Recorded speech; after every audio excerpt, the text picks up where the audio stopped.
My Utmost for His Highest. Author Oswald Chambers. Copyright 1992. The failure to pay close attention. The high places were not removed from Israel. Nevertheless, the heart of Asa was loyal in all his days. 2 Chronicles 15:17. Asa was not completely obedient in the outward visible areas of his life. He was obedient in what he considered the most important areas. But he was not entirely right. Beware of ever thinking, oh, that thing in my life doesn't matter much. The fact is, the fact that it doesn't matter much to you may mean that it matters a great deal to God. Nothing should be considered a trivial matter by a child of God. How much longer are we going to prevent God from teaching us even one thing? But he keeps trying to teach us, and he never loses patience. He says, I know I am the right. You say, I know I am right with God. Yet the high places still remain in your life. There is still an area of disobedience. Do you protest that your heart is right with God, and yet there is something in your life he causes you to doubt? Whenever God causes a doubt about something, stop it immediately, no matter what it may be.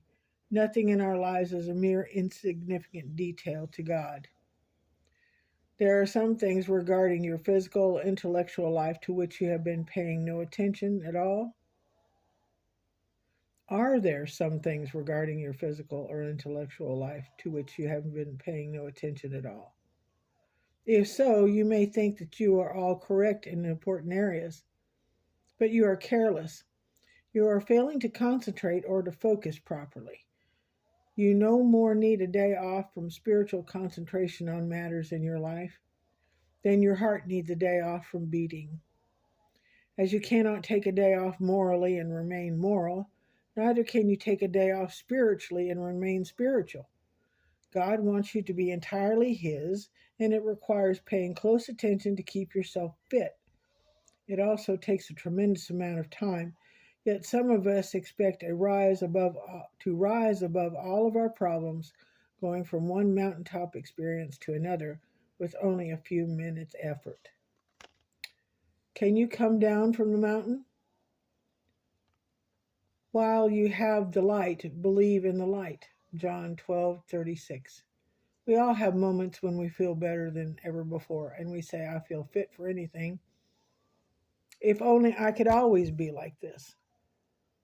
We are not we are not meant to be. Those moments are moments of insight which we have to live up to even when we do not feel like it. Many of us are not good or no good for the everyday world when we are not on the mountaintop. Yet we must bring our everyday life up to the standard revealed to us on the mountaintop when we were there.